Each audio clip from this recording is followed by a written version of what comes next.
ही रिया आहे. तिच्या गावात ती सर्वात छान लिंबू सरबत बनवते. एक दिवस ती विचार करते, आपण लिंबू सरबताची एक कंपनीच का सुरू करू नये. त्यासाठी तिला 1,00,000 रुपयाची गरज आहे.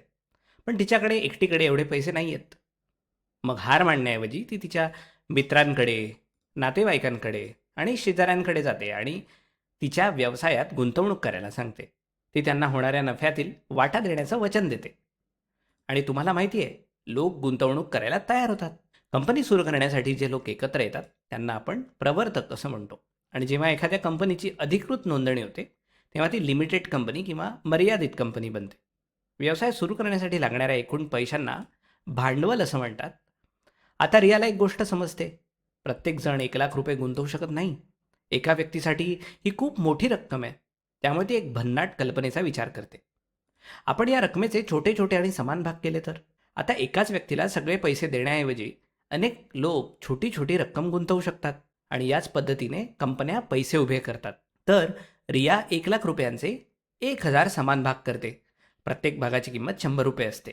या प्रत्येक भागाला शेअर असं म्हणतात. म्हणजे ज्याच्या खिशात फक्त 100 रुपये आहेत तोही यामध्ये गुंतवणूक करू शकतो. जेव्हा एखादी व्यक्ती शेअर विकत घेते तेव्हा तिला भाग प्रमाणपत्र मिळते. हा एक प्रकारचा पुरावा असतो की ती व्यक्ती त्या कंपनीच्या काही भागाची मालक आहे आणि ती व्यक्ती भागधारक बनते. मला खात्री आहे की हे तुम्हाला आता समजलं असेल. आता विचार करा, काही महिन्यानंतर तुम्हाला पैशांची गरज आहे आणि तुम्हाला तुमचा शेअर विकायचा आहे. आता प्रश्न असा आहे की तो विकण्यासाठी तुम्ही कुठे जाणार? तुम्ही शेअर बाजारात जाताल. हे एक अधिकृत ठिकाण आहे जिथे शेअर्सची खरेदी आणि विक्री होते. याला शेअर मार्केट, इक्विटी मार्केट किंवा कॅपिटल मार्केट असेही म्हणतात, म्हणजेच भांडवली बाजार.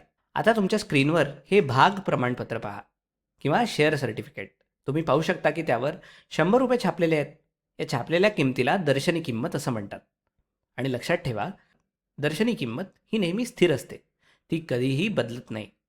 या दर्शनी किंमतीला फेस व्हॅल्यूसुद्धा म्हणतात. पण ज्या किंमतीला शेअर्स प्रत्यक्षात खरेदी आणि विक्री होते ती किंमत बदलू शकते आणि त्या बदलणाऱ्या किंमतीला बाजारभाव असं म्हणतात, म्हणजेच मार्केट व्हॅल्यू. मागणी आणि कंपनीची कामगिरी यावर अवलंबून बाजारभाव दररोज बदलत असतो. चला आता आपण या दोन्ही किंमतींची तुलना करूया. समजा रियाचा कारखाना खूप यशस्वी झाला. अनेक लोकांना आणखी शेअर्स विकत घ्यायचे, त्यामुळे त्याचा बाजारभाव 150 रुपयांपर्यंत वाढला. आता हा शेअर त्याच्या दर्शनी किमतीपेक्षा जास्त किमतीला विकला जातोय. पहा, इथे शेअर्सची किंमत 50 रुपयांनी जास्त आहे. या स्थितीला शेअर अधिमूल्यावर आहे असं म्हणतात. म्हणजेच जिथे बाजारभाव हा दर्शनी किमतीपेक्षा जास्ती आहे, इथे आपल्याला फायदा होतोय. पण कधीकधी परिस्थिती वेगळी असू शकते. समजा व्यवसाय स्थिर आहे, कोणतीही मोठी बातमी नाही आणि मोठे नुकसानही नाही. अशा वेळी बाजारभाव हा दर्शनी किमती एवढाच असतो. या स्थितीला शेअर सममूल्यावर आहे असं म्हणतात. सममूल्य म्हणजे समान. पण काही वेळा गोष्टी मनासारख्या घडत नाहीत. समजा कंपनीबद्दल काही वाईट बातमी आली, लोक त्यांचे शेअर्स विकायला लागतात, त्यामुळे बाजारभाव 70 रुपयांपर्यंत खाली आला, जो दर्शनी किमतीपेक्षा कमी आहे. आता या स्थितीला शेअर अवमूल्यावर आहे असं म्हणतात. इथे शेअर्स 30 रुपये तोट्यात किंवा खऱ्या किमतीपेक्षा 30 रुपये कमी किमतीत विकले जातात. हे स्पष्ट झालं? आता पाहूया की जेव्हा तुम्ही हे शेअर्स विकत घेता तेव्हा तुम्ही प्रत्यक्षात किती पैसे मोजता. जेव्हा तुम्ही शेअर्स घेता तेव्हा तुम्ही खर्च केलेल्या एकूण रकमेला गुंतवलेली रक्कम असं म्हणतात. आणि याचं सूत्र खूप सोपं आहे. गुंतवलेली रक्कम बरोबर शेअर्सची संख्या गुणिले बाजारभाव. उदाहरणार्थ, जर तुम्ही प्रत्येकी 150 रुपये या दराने 10 शेअर्स विकत घेतले तर तुमची गुंतवलेली रक्कम 10 गुणिले 150 म्हणजेच 1,500 रुपये होईल. आता समजा वर्षाच्या शेवटी रियाच्या लिंबू सरबताच्या कंपनीला खूप मोठा नफा झाला. ती ते सगळे पैसे स्वतःकडेच ठेवेल का? नाही, ती नफ्यातील काही वाटा तिच्या भागधारकांना वाटेल. नफ्याच्या याच वाट्याला आपण लाभांश असं म्हणतो. या लाभांशालाच डिव्हिडंड असं सुद्धा म्हणतात. हा खूप महत्त्वाचा शब्द आहे. लाभांश नेहमी दर्शनी किमतीवर काढला जातो आणि त्यावर कोणताही कर लागत नाही. पण खऱ्या आयुष्यात हे प्रत्यक्षात कसं काम करतं, चला ते पाहूया. पहिली पायरी, समजा कारखान्याला नफा झाला आहे. दुसरी पायरी, कारखाना लाभांश जाहीर करतो. समजा तो 10% आहे, जो नेहमी दर्शनी किमतीवर असतो. आणि त्यानंतर लाभांश मोजला जातो. कसा?